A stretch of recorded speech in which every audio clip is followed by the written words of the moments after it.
आप सभी होनहार होशियार बच्चों का मैं स्वागत करता हूं, जो अपने फ्यूचर को लेके बहुत सीरियस हैं और जो पढ़ाई की इम्पोर्टेंस को समझते हैं। बच्चों, सिलसिलेवार जो हम चल रहे थे, सेबी का आज लास्ट सेशन है।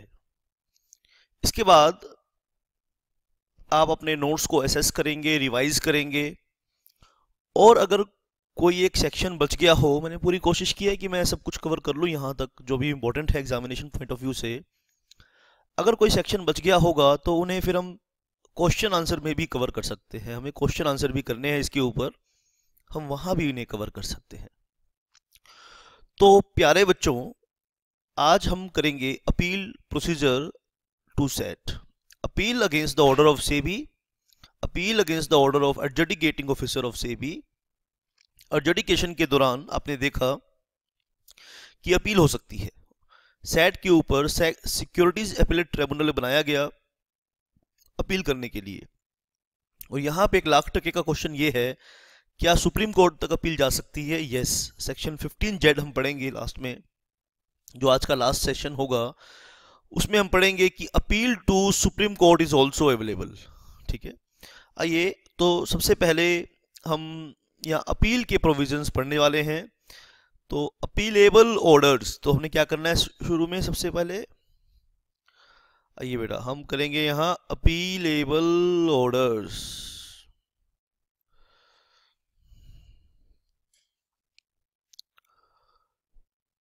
अपीलेबल ऑर्डर्स,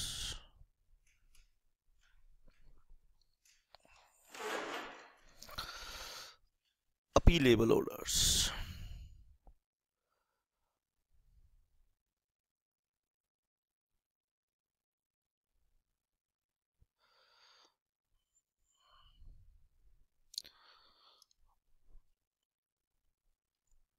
आइए बेटा, तो एन अपील शेल लाई, तो अपीलेट अथॉरिटी कौन है?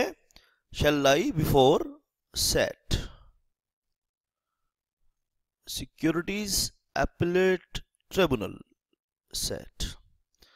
Section 15 to 15T to 15Z और सेक्शन 20 भी हम साथ में यहाँ पे कर रहे हैं, तो आपने ध्यान से बात को समझना है। An appeal shall lie before securities appellate tribunal. ठीक है बेटा, चलिए। अगेंस्ट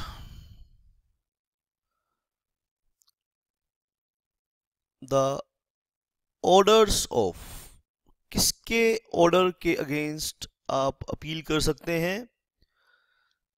नंबर एक चीज, any order of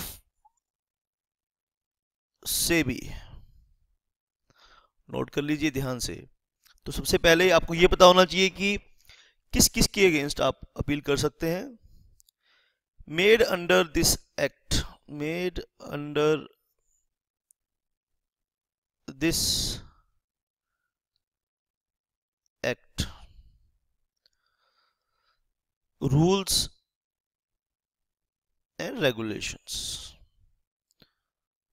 made under this act, rules and regulations। Number दूसरा, order of adjudicating officers,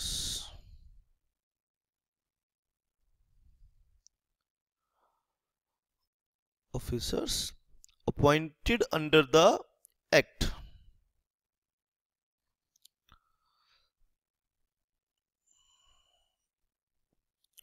ठीक है, आपने एक बात और नोट करनी है, फर्दर यहां सेक्शन 20A का रेफर करना भी जरूरी है। सेक्शन 20 ने तो अपील की जनरल बात करी थी, हमने कहा ना रीड विद 20, वैसे प्रोसीजर तो 15T टू 15Z में है। तो सेक्शन 20 ने कहा कि जनरल बात करी कि अपील आप कर सकते हो तो सेट को करोगे, प्रिस्क्राइब टाइम के अंदर करोगे, ये सब बातें जनरल बातें करी। और 15T to 15Z में फिर ये प्रोसीजर इसका बनाया गया है। और ये 20A क्या कह रहा है यहाँ पे, अब इसकी बात भी नोट करेंगे। Provides that, section 20A provides that no appeal shall lie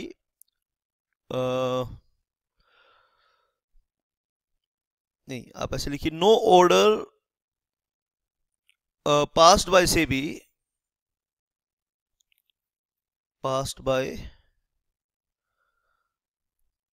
SEBI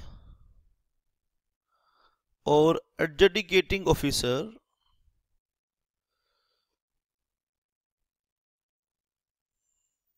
note कर लीजिए बेटा, जहां पे आप रुक जाएं तो वहां आप पॉज भी कर सकते हैं। अंडर दिस एक्ट, मैं स्पीड से कराऊंगा क्योंकि मुझे ये सारे सेक्शन आज कवर करने हैं, तो मैं थोड़ा सा स्पीड से चलूंगा क्योंकि अब तक आप लैंग्वेज को समझ चुके हैं। शाबाश।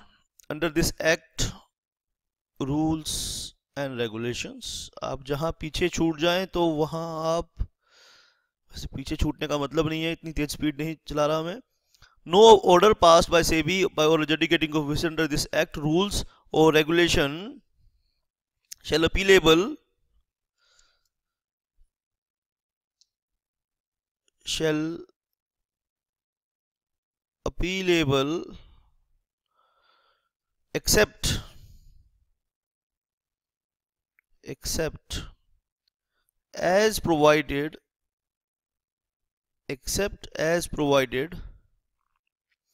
under section 15T 20। ये कौन कह रहा है बेटा, ये 20A कह रहा है, ये सेक्शन 20A कह रहा है कि अगर आप अपील करना चाहते हैं तो you need to comply with section 15T to 20। आइए ब्रीफली हम करेंगे आज के इस सेशन को। तो आज हमने क्या देखा है, एक बारी आपका माइंड अगर सेट नहीं हुआ है, बाहर से थोड़ा टाइम लगता है बेटा, माइंड को सेट होने में थोड़ा टाइम लगता है। क्लास अभी शुरू हुई है, जो बच्चे थोड़ी सी लेट आए हैं उनके लिए बता देता हूँ। 15T to 15Z हम कर रहे हैं आज के इस सेशन में। क्या है जी 15T to 15Z? अपील करनी है। जनरल सेक्शन 20 है अपील का। हम यहाँ करें अपीलेबल ऑर्डर की बात करेंगे। पहले बात करेंगे अपीलेबल ऑर्डर की, फिर बात करेंगे नॉन अपीलेबल ऑर्डर की। दोनों बातें आपको पता होना चाहिए, क्या अपीलेबल है क्या नॉन अपीलेबल है। पहले बात कर रहे हैं जी क्या अपीलेबल है। An appeal shall lie before SAT, ये बात आपको पता है। अगर लास्ट क्लास अटेंड नहीं करी तो कोई बात नहीं, आप सुन लीजिए। अगर लास्ट सेशन में आप नहीं आए तो लास्ट सेशन में मैंने बस ये करवाया था कि सेट अपीलेट अथॉरिटी है और सेट के कॉन्स्टिट्यूशन के बारे में डिटेल में बात की थी। An appeal shall lie before SET against order of SEBI made under this act, rules and regulations, order of adjudicating officers. Further, section 20A provides that no order passed by SEBI or adjudicating officer under this act, rules, regulations shall appealable except as provided under section 15T to 20। चलिए हम बात करेंगे further. अब हम बात करेंगे non appealable order क्या है जी। नॉन अपीलेबल ऑर्डर क्या है, आइए हम यहां पे इस बात को समझेंगे। नॉन अपीलेबल ऑर्डर क्या है।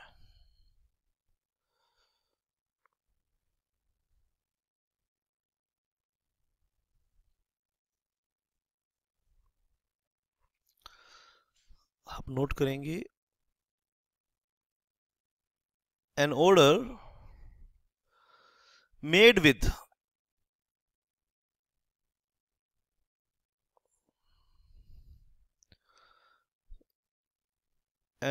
made with the consent of parties is not appealable, यानी कंसेंट ऑर्डर अपीलेबल नहीं है। is not appealable.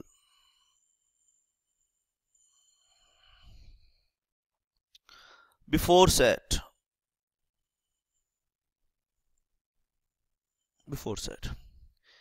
एक एग्जांपल आपको देना चाहता हूं यहां पर।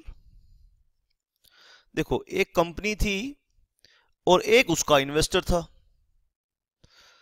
और इन्वेस्टर का कुछ ग्रीवेंस था, कुछ दुखड़ा था।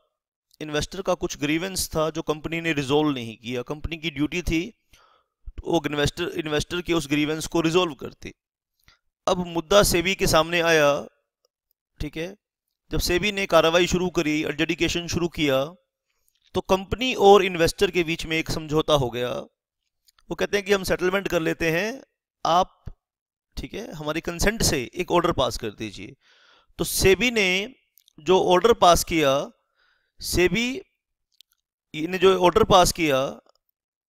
तो दो तरह के ऑर्डर सेबी यहां पास कर सकती थी। मैं आपको बात के लिए समझा रहा हूं।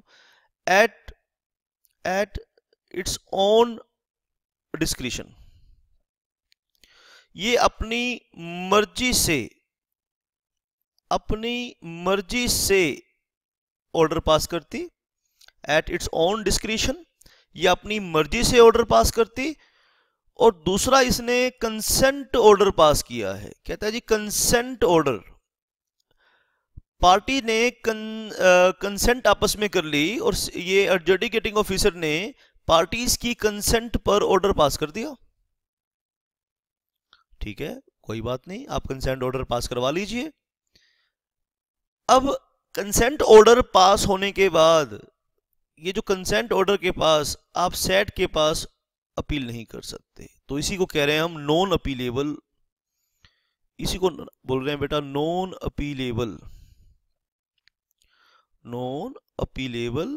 ऑर्डर्स, और इसे हम क्या बोल रहे हैं, अपीलेबल ऑर्डर्स। इतना फर्क है। तो एग्जाम में क्वेश्चन आ जाएगा, what is the difference between appealable order and non appealable order. तो आप बता देना, बड़ी सिंपल बात है, उलझना नहीं इस बात के अंदर। पार्टी की कंसेंट से ऑर्डर पास कर दिया, यहां सेबी एडजुडिकेटिंग अथॉरिटी थी, सेबी ने ऑर्डर पास कर दिया, और ये ऑर्डर अपनी अगर इच्छा से, अपने दिमाग से सेबी ने पास किया होता तो इसे हम अपीलेबल कहते, और पार्टी की इच्छा से किया है तो इसे हम नॉन अपीलेबल कहेंगे। Very very important point. आइए अब हम आगे सीखेंगे फर्दर प्रोसीजर। टाइम लिमिट वगैरह सीख लेते हैं यहाँ पे कि कितना टाइम अवेलेबल है अपील करने का। आइए जी, हम बात करेंगे टाइम लिमिट वगैरह की यहाँ पे। शाबाश बेटा, टाइम लिमिट की बात करेंगे यहां। The appeal shall be filed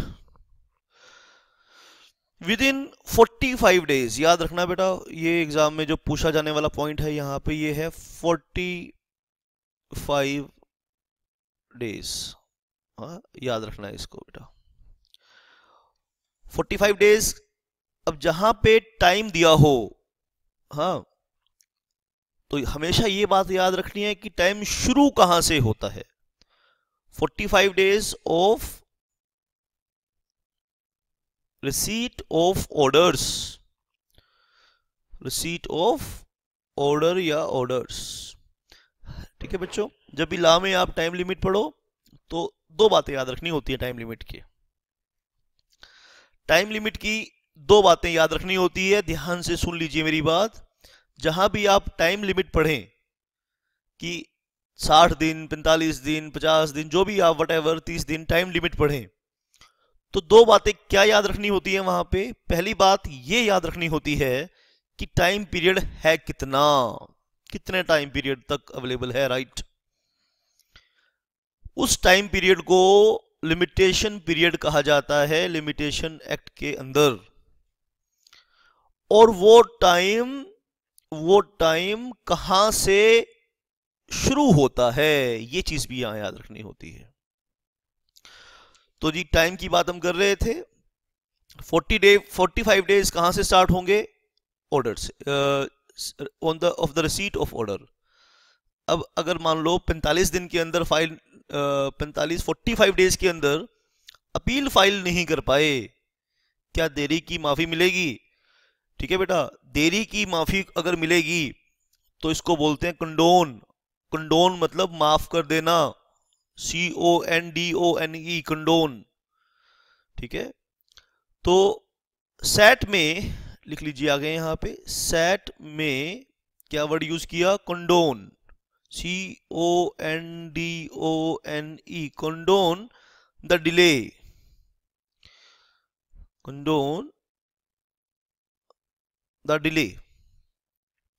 set देरी को, कंडोन का मतलब है माफ कर देना, देरी की माफी कर देना। ठीक है, अगर कोई सफिशिएंट रीजन है तो, फॉर, अब सफिशिएंट रीजन की डेफिनेशन हम नहीं दे सकते कि किस हालात में क्या बात सफिशिएंट थी और किस हालात में क्या बात सफिशिएंट नहीं थी। सफिशिएंट रीजन का मतलब है कोई वैलिड बहाना है उसके पास, कोई अच्छा सा एक्सक्यूज है जिसे रिबूट नहीं किया जा सकता। कोई भी उस एक्सक्यूज को सुनेगा तो बस कहेगा हाँ जी ठीक बात कह रहे हो भाई साहब, आप इसलिए नहीं कर पाए। तो कोई अच्छा बहाना है, कोई अच्छा एक्सक्यूज है तो देरी की माफी मिलेगी, अदरवाइज नहीं। देरी की माफी हक से नहीं मांग सकते। एक बात और सुन लो, यहाँ पे आप रिक्वेस्ट कर सकते हो, देखो जी मैं अपील नहीं कर पाया और अपील ना कर पाने की वजह से मेरा ये कारण था। सेट को अगर अच्छा लगेगा आपका कारण तो सेट देरी की माफी कर देगी, अदरवाइज सेट देरी की माफी नहीं करेगी। शाबाश बेटा। आइए आगे प्रोसीजरल बात सुन लीजिए। आगे कोई खास बात नहीं, वो प्रोसीजरल बात है सेक्शन की। द अपील शेल लाई, शाबाश, या शेल बी मेड, एक ही बात है, shall be made in 3 copies, 3 copy की उसकी आप अपील करोगे। ठीक है, 3 कॉपीज विद एडिशनल कॉपीज, एक तो अपील की कॉपी होगी और एडिशनल कॉपीज भी आपने यहां पे जो बनाई है, फॉर ईच एडिशनल,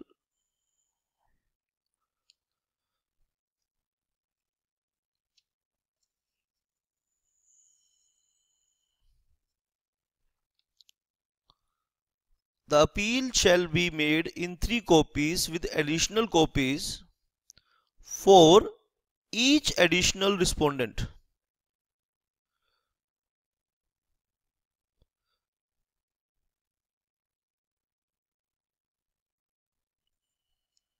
ठीक है, 3 कॉपी तो करनी है। अगर कोई एडिशनल रिस्पोंडेंट भी है, रिस्पोंडेंट मतलब यहां डिफेंडेंट जिसके ऊपर अपील कर रहे हो, ठीक है, उसको बोल रहे हैं क्या? रिस्पोंडेंट। अगर कोई एडिशनल रिस्पोंडेंट है तो एक एडिशनल कॉपी और लगा देनी है। Appeal shall be signed bye, appeal shall B, क्योंकि कॉपी जाएगी ना अपील की, एक कॉपी जाएगी अपील की एक, तो एडिशनल रिस्पोंडेंट है तो एडिशनल कॉपी भी आपको देनी होगी। Appeal shall be signed by the authorised person, और एक ऑथोराइज्ड पर्सन अपील को साइन करेगा। तो सिंपल भाषा में, इतने बड़े बड़े सेक्शंस को मैंने सिंपली कन्वर्ट कर दिया, बिल्कुल इजी लैंग्वेज में। अभी भी आपसे याद नहीं होगा, फिर ब्रह्मा जी के पास जाना, वो पढ़ाएंगे आपको, अगर अभी भी याद नहीं हो सकता तो। ठीक है, टाइम लिमिट की बात कर दी है बेटा। आगे अपील फाइल हो चुकी है, अब हम अपील की हियरिंग की बात करेंगे, सुनवाई की बात करेंगे। हियरिंग, सुनवाई होगी पहले और फिर अपील के ऊपर ऑर्डर पास होगा। तो इसको हम हेडिंग दे देते हैं, hearing and order, hearing and order. और इसके बाद सेक्शन 15T की ये बात समाप्त हो जाएगी। आगे सेक्शन 15U चलेगा, फिर 15U के बाद 15V चलेगा, और फिर हियरिंग ऑर्डर की बात हम यहां पे करेंगे। हियरिंग एंड ऑर्डर, सेट में, सेट का ऑप्शन है, में है तो सेट का ऑप्शन है।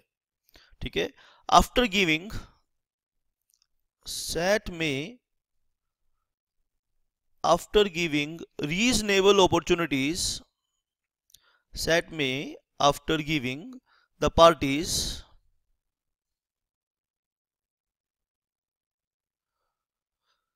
an opportunity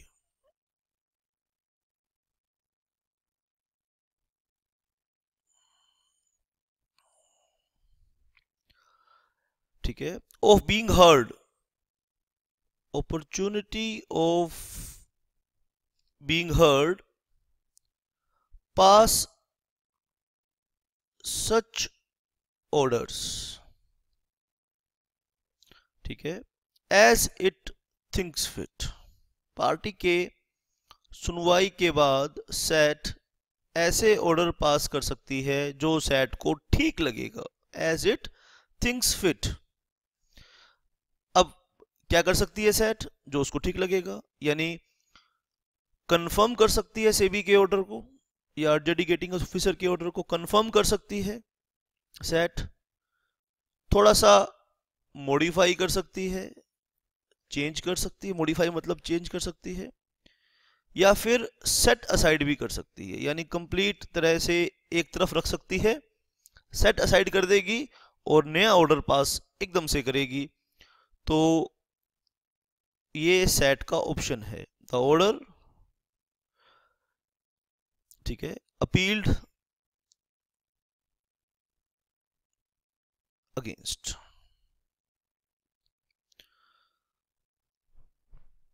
बात को यहां पे आपने समझना है। The appeal filed before the SAT, शाबाश, be dealt with by it, it का मतलब SAT, as expeditiously, as क्या वर्ड यूज कर रहा हूं, शायद आपने वर्ड अभी यूज किया है, I don't know,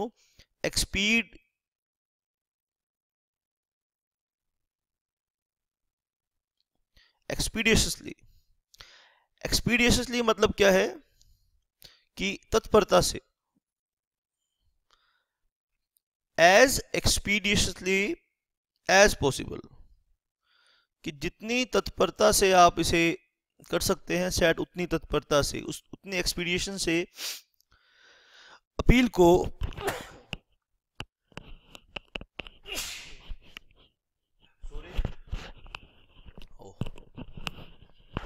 as expeditiously as possible।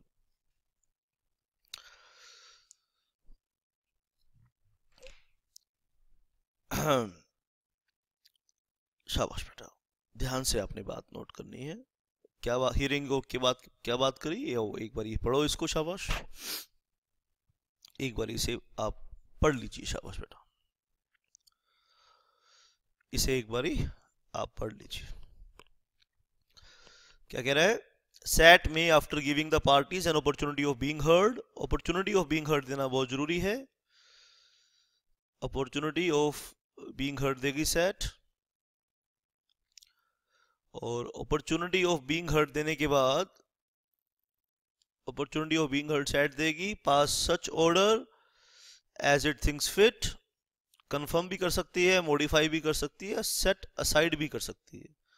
The order appeal against, the appeal filed before the SAT be dealt with by it as expeditiously as possible.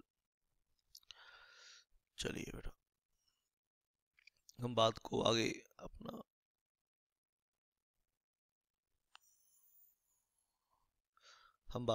अपना लेके चलेंगे। इट शैल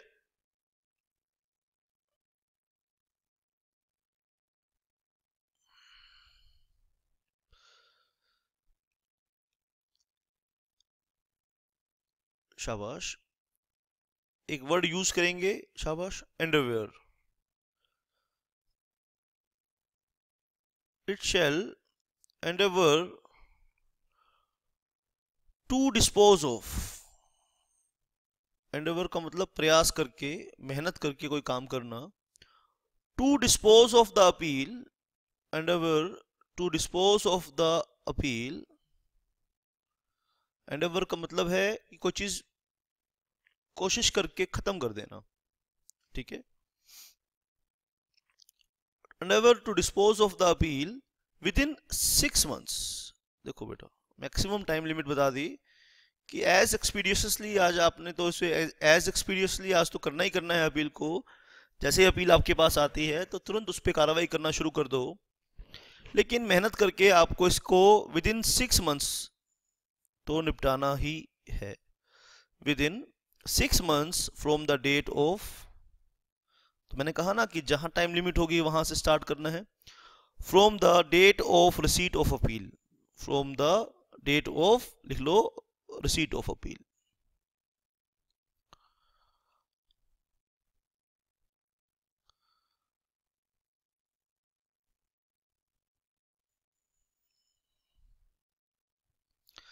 ये सेक्शन 15T था, यहां तक सब 15T और 20 को मिला के हमने यहां कर लिया है, दोनों को रेफर कर दिया है, 20A को भी रेफर कर दिया है शुरू में। 20A ये कह रहा है कि अगर अपील करना चाहते हो तो 20 और 15T का प्रोसीजर फॉलो करना पड़ेगा, अदरवाइज नहीं अपील कर सकते आप। चलिए, अच्छी बात है। हम आगे करेंगे सेट का प्रोसीजर। शाबाश, आप नोट कर लिए सेट्स प्रोसीजर। ये कहाँ दिया है? 15U में दिया है, सेक्शन 15U।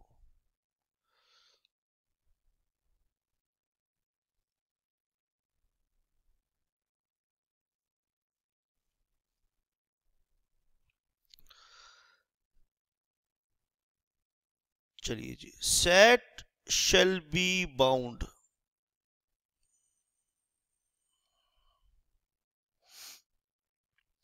आइए बेटा, सेट का प्रोसीजर करेंगे by the code of civil procedure,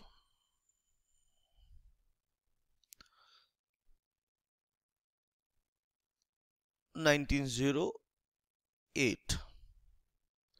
sorry, मैंने यहां क्या करा, शैल बी बाउंड नहीं, shall be not bound, sorry, shall be not bound आएगा।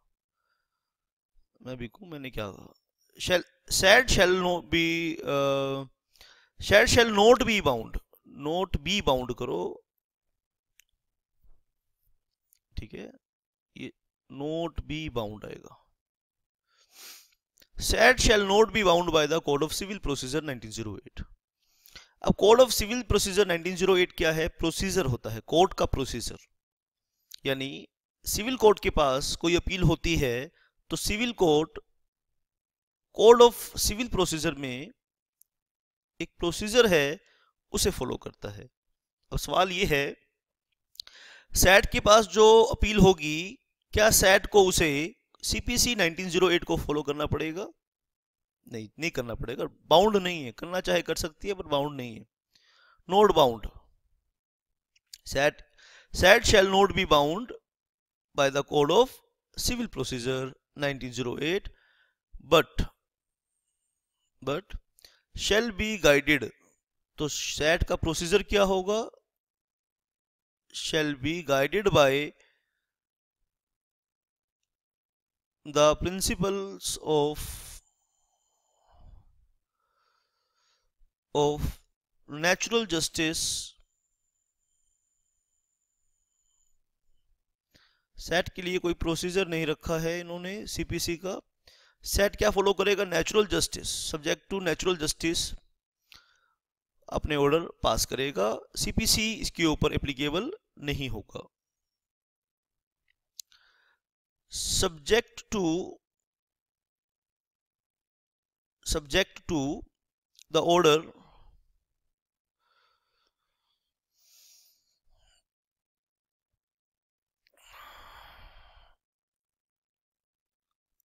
आप ध्यान से मेरी बात को नोट करेंगे बेटा, आपने क्या अब तक करा है, आइए कर लीजिए, समझ लीजिए। SAT shall not be bound by the code of CPC 1908, ये बात हमने समझ ली, but shall be guided by the principles of natural justice, subject to the other provisions of the act.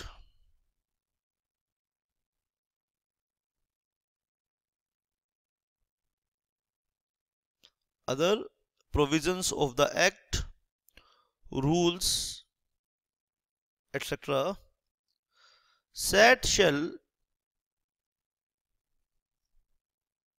SAT क्या करेगी, shall का यूज हुआ है, और have the powers to regulate, अब ये लाइन बड़ी जबरदस्त है, to regulate their own procedure, यानी अगर इसने, इसका इम्पैक्ट क्या है, रेगुलेट देयर ओन प्रोसीजर, यानी इस बात का क्या इम्पैक्ट है कि सैट के किसी डिसीजन को आप सीपीसी के प्रोसीजरल ग्राउंड्स पर चैलेंज नहीं कर सकते। क्यों नहीं कर सकते? क्योंकि सेक्शन 15U ने साफ साफ कह दिया कि SAT shall not be bound by the code of civil procedure but shall be guided by the principle of natural justice. Justice provide करने के लिए सैट काम करेगा।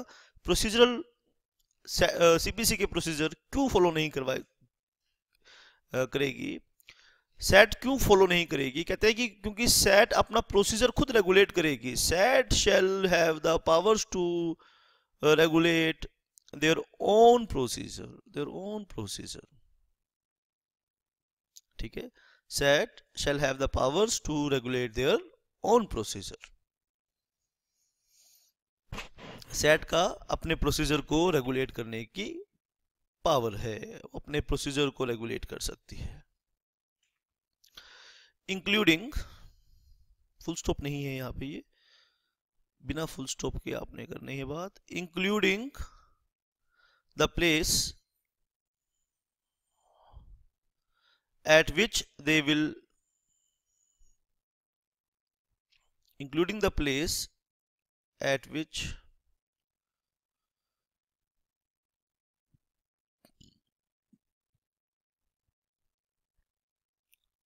they will have their sittings।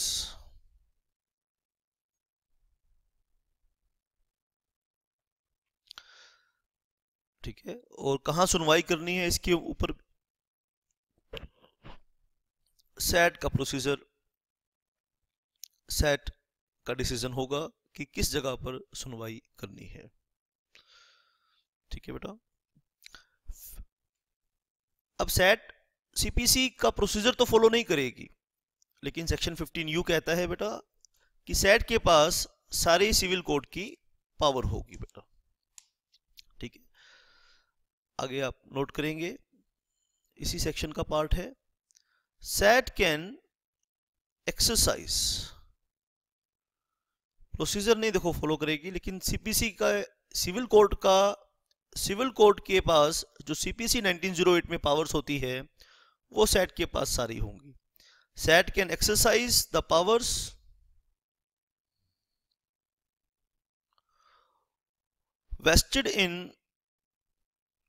vested in a civil court,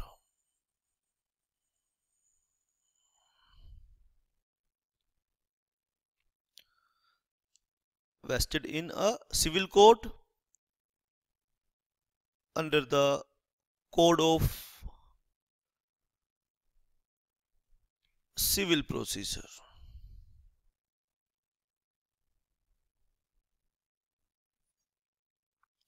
(1908)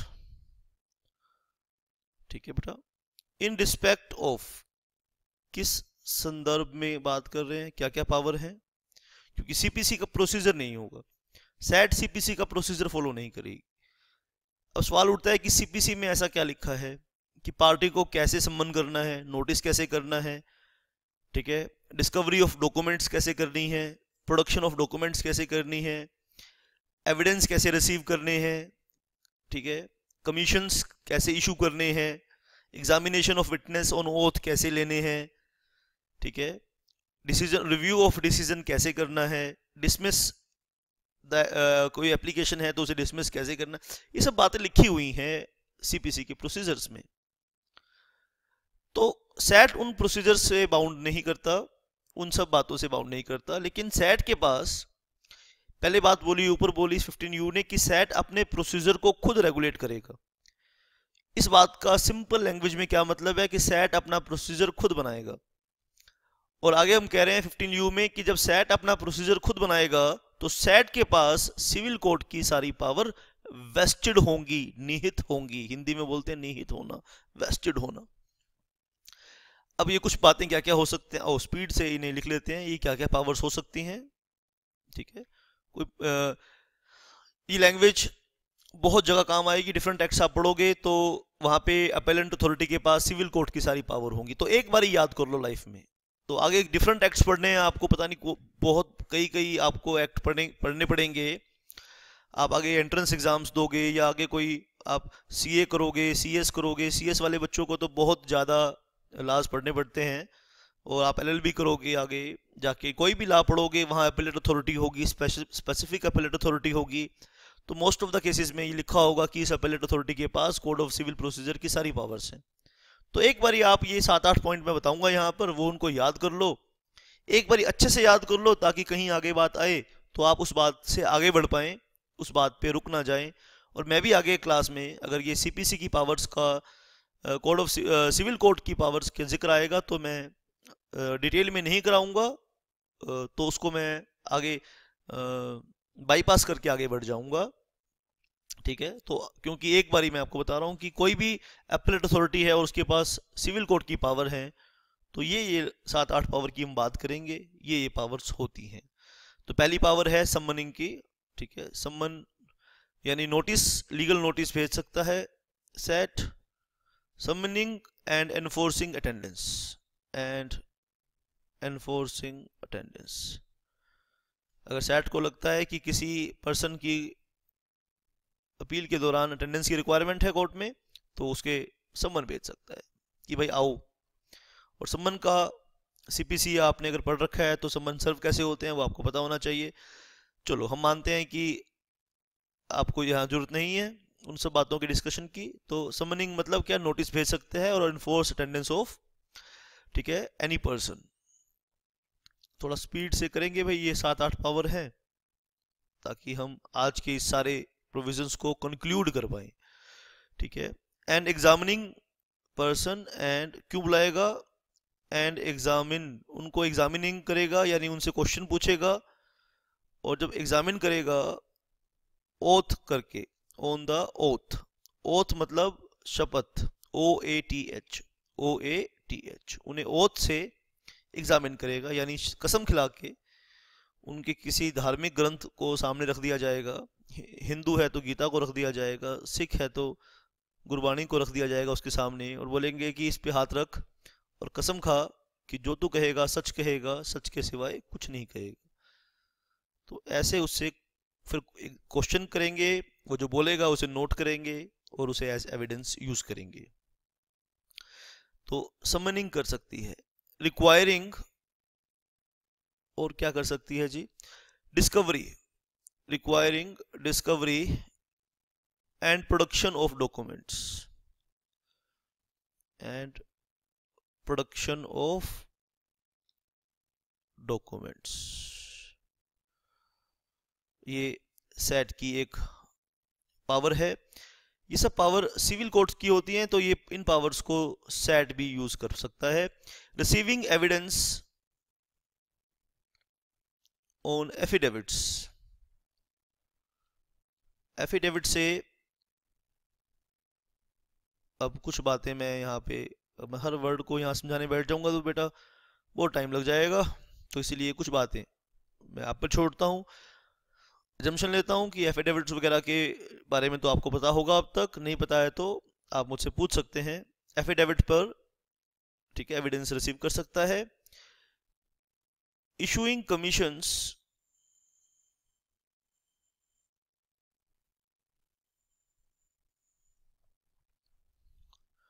for the examination of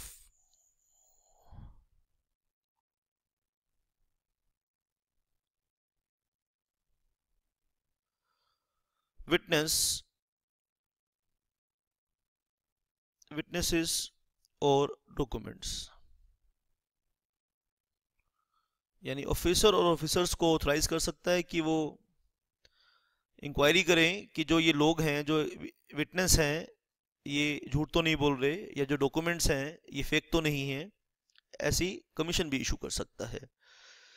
review its own decisions, review तोड़ के पढ़ो, review मतलब पुनर्विचार, हिंदी में क्या बोलते हैं इसे, पुनर्विचार कर सकता है। किस चीज पर? इट्स ओन ऑर्डर्स, जो इसने ऑर्डर दिए हैं उन पे पुनर्विचार भी किया जा सकता है। एफ पॉइंट नोट करेंगे, डिसमिसिंग एन एप्लीकेशन, कोई एप्लीकेशन की गई है, कोई पार्टी ने कुछ अप्लाई किया है, उसे एंटरटेन भी कर सकता है और उसे डिसमिस भी कर सकता है। फॉर डिफॉल्ट, यानी अपील की थी, अपील का प्रोसीजर फॉलो नहीं किया, एप्लीकेशन को डिसमिस कर देगा। और डिसाइडिंग एक्स पार्टी, और deciding x party, x party का मतलब यह है कि in the absence of one of the party, ठीक है, रिस्पोंडेंट नहीं आया, अपीलेंट ने अपील करी, ठीक है, अपील करने वाले ने अपील करी और रिस्पोंडेंट आया नहीं, तो एक्स पार्टी डिसीजन भी हो सकता है, और deciding x party. Setting aside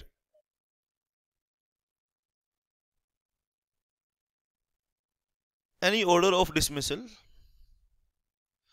यानी पहले उसने डिसमिस ऑर्डर पास कर दिया था और अपने डिसमिसल ऑर्डर को सेट असाइड भी कर सकता है। Setting aside any dismissal order, ठीक है, ब्रैकेट में लिख लीजिए, या डिसमिसल ऑर्डर कर लीजिए, या ऑर्डर के बाद डिसमिसल ब्रैकेट में कर लीजिए, of any application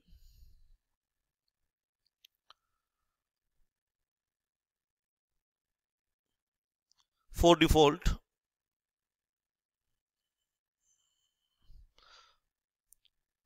or any order passed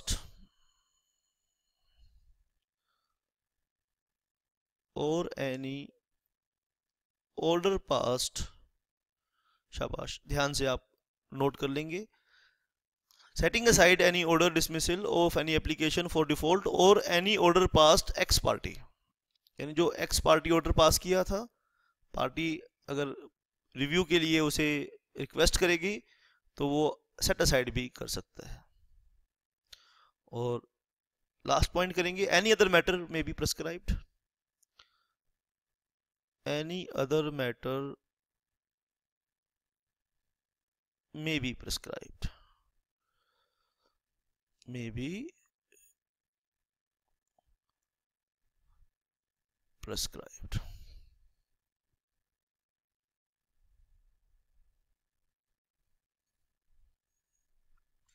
तो ये सिविल कोड की पावर होती है बेटा, ये सारी पावर सेट यूज कर सकता है। फर्दर आगे हम चलेंगे, यहां तक 15U खत्म हुआ, और 15U की बस एक लास्ट एक पॉइंट हम नोट कर लेंगे बेटा। अब जो प्रोसीडिंग सेट को चलेगी इसे जुडिशियल प्रोसीडिंग कहा जाएगा, बस आप ऐसे ही नोट कर लीजिए बेटा। आइए, every proceeding under SAT shall be deemed to be a judicial proceeding, last line लिख लीजिए बेटा। लास्ट लाइन वैसे ही बोल रहा हूं मैं, लिख नहीं रहा, आप लिख लीजिए, every proceeding before SAT shall be deemed as judicial proceeding, ठीक है, in the meaning of section 193 and 193 and 228, दोबारा से बोल रहा हूं, 193 and 228 of IPC judicial proceeding मानी जाती है। 15V की बात करेंगे, लीगल रिप्रेजेंटेशन।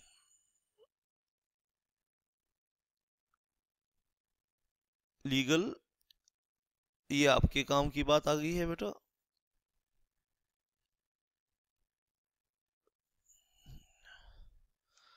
सेक्शन स्पेसिफिकली तो मेरे ख्याल से नहीं पूछा गया कभी ये, ठीक है। द अपीलेंट, अपीलेंट कौन होता है बेटा? अपील करने वाला, शाबाश। The appellate, APPELLANT, appellate. The appellate में आइदर appear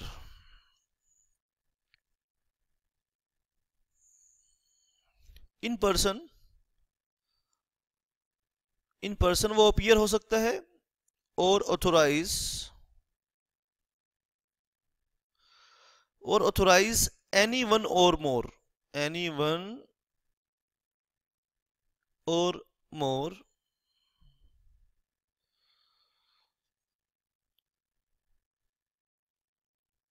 नंबर एक चीज किसको ऑथराइज कर सकता है, वो चार्टर्ड अकाउंटेंट, पूरा लिखना है बेटा, सी ऐसे नहीं लिखना, पूरा लिखना है। नंबर दो, C S company secretaries, chartered accountants, C S company secretaries, cost accountant,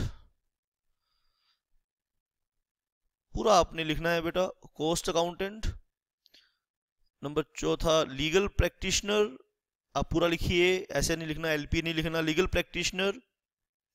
और पांचवा है on it's any of its officer, ठीक है, एनी ऑफ इट्स ऑफिसर्स। आपने पूरा पूरा लिखना है। एब्रीविएशंस, अनऑथराइज्ड एब्रीविएशंस लिखने के नंबर कटते हैं एग्जाम में, ये बात याद रखना।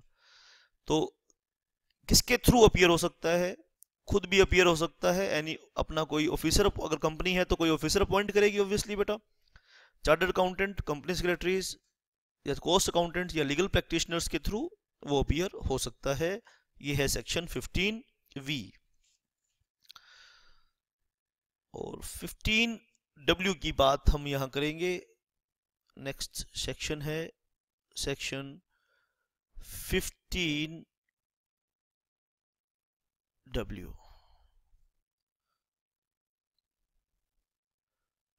हेडिंग क्या है 15W की, शाबाश, limitations,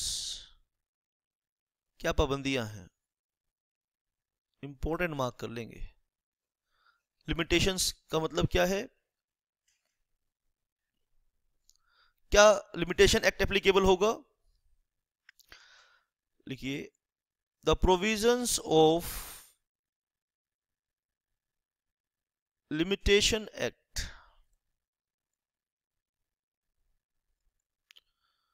The provisions of Limitation Act 1963 shall as far as may be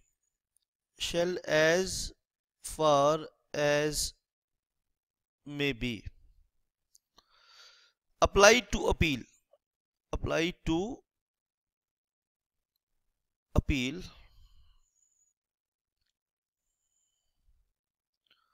made to the SAT। जो लिमिटेशन एक्ट के पीरियड को कैलकुलेट करने के, अब हमने पढ़ा भी 45 डेज है अपील करने के, अब वो 45 डेज कैसे कैलकुलेट होते हैं, उन 45 डेज को कैलकुलेट करने का लिमिटेशन एक्ट का अपना तरीका है। कहते हैं जी वो क्या तरीका, वो अप्लाई होगा। Provisions of limitation act 1963 shall as far as may be applied to appeal made to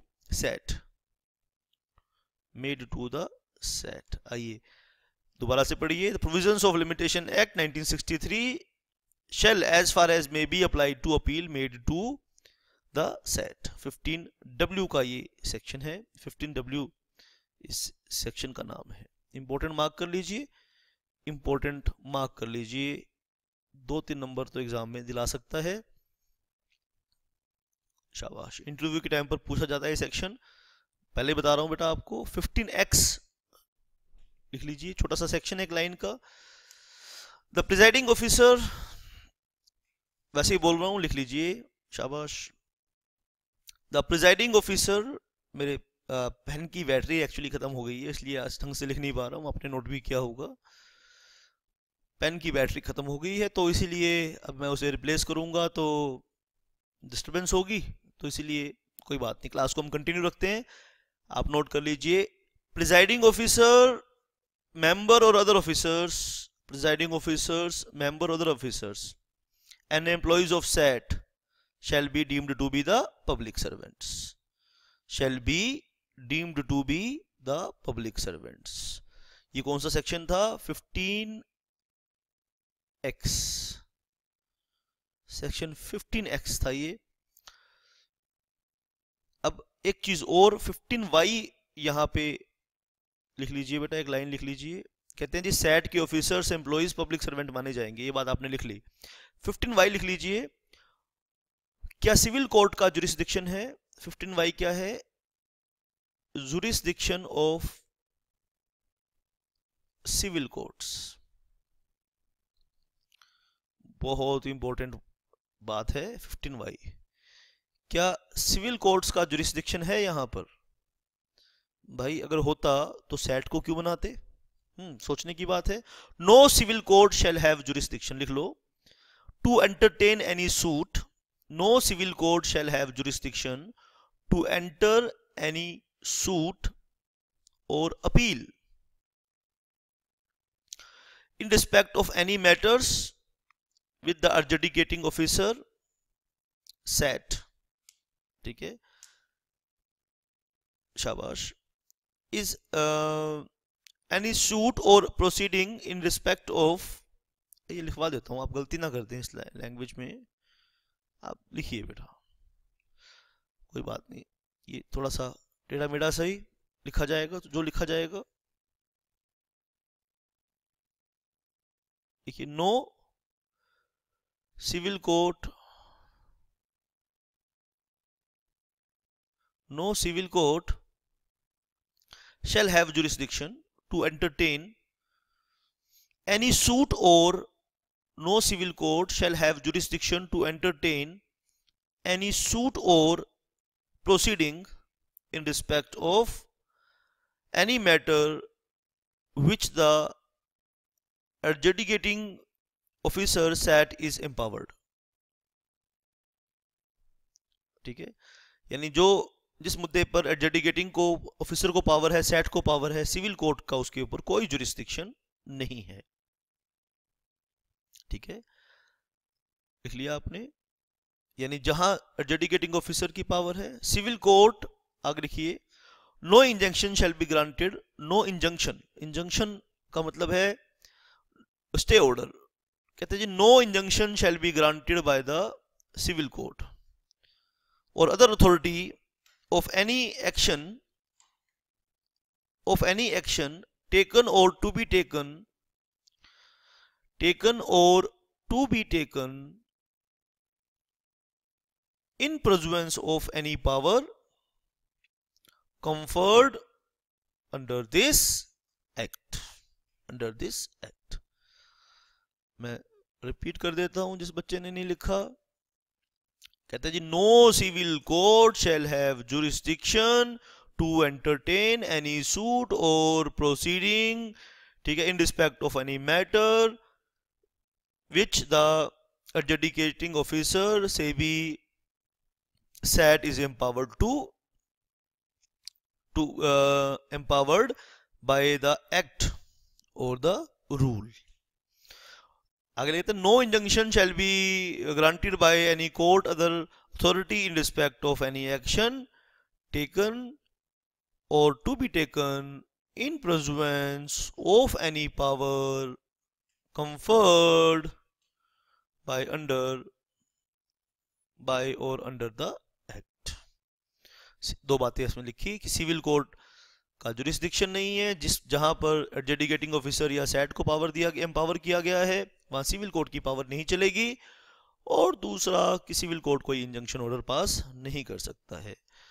और आइए अब हम करेंगे 15Z,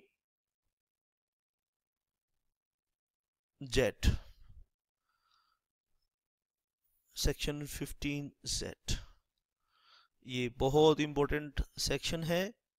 आप लिखिए, appeal to Supreme Court, Supreme Court को अपील करने का सेक्शन है, सुप्रीम कोर्ट के पास अपील करने का सेक्शन है।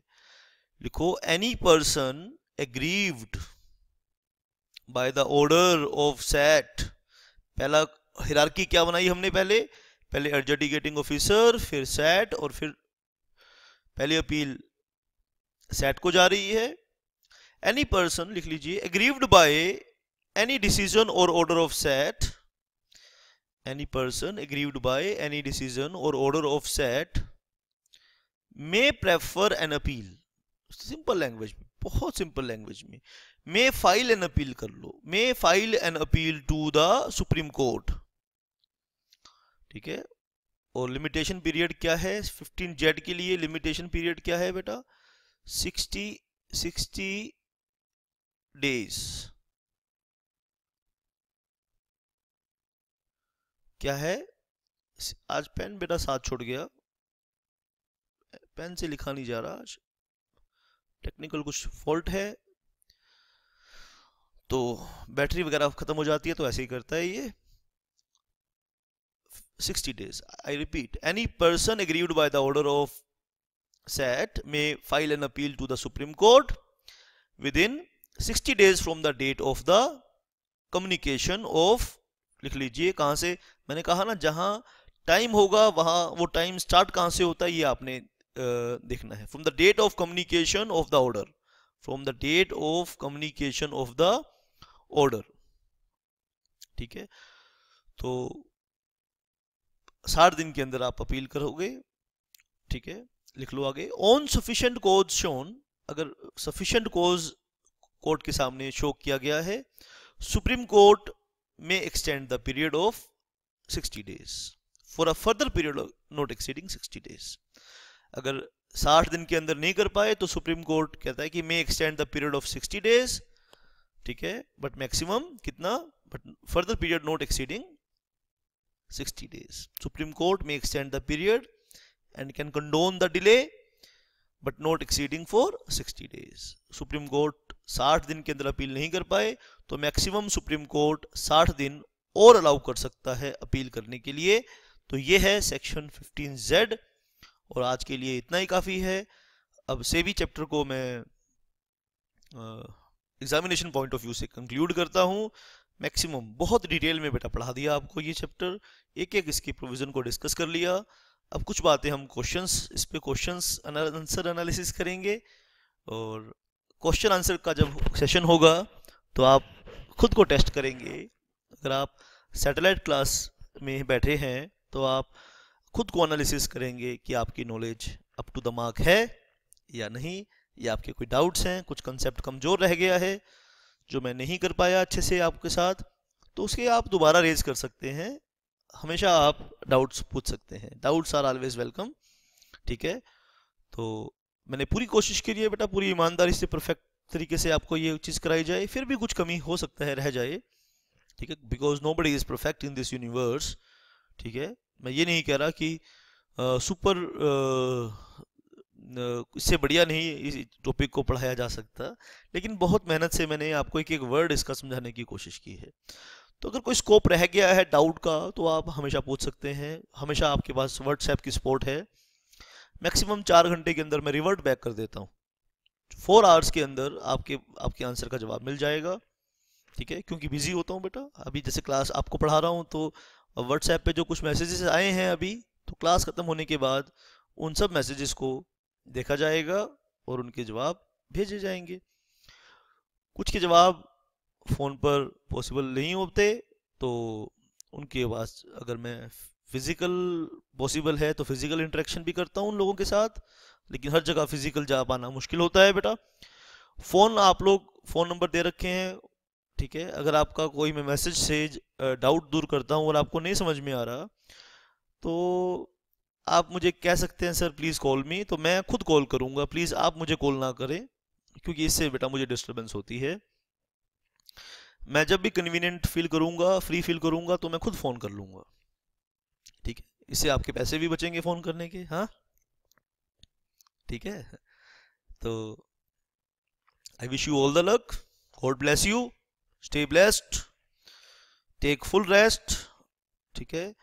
और आराम से अच्छे से आराम करना है, माइंड को कूल रखते हुए रिवीजन शेड्यूल अच्छे से बनाना है। जो बच्चा रिवीजन शेड्यूल को फॉलो करेगा कोई माइकल उसे फेल नहीं कर पाएगा। तो मैंने आपके कुछ बच्चों के साथ रिवीजन शेड्यूल भी बनाता हूँ, अगर मैंने आपके साथ आपका रिवीजन शेड्यूल बनाया है तो आप उसे फॉलो करें, अगर नहीं बनाया तो अपना रिवीजन शेड्यूल आप खुद बनाएं और उसे फॉलो करने की पूरे दिल से कोशिश करें, ठीक है। That's it for this session, thank you very much.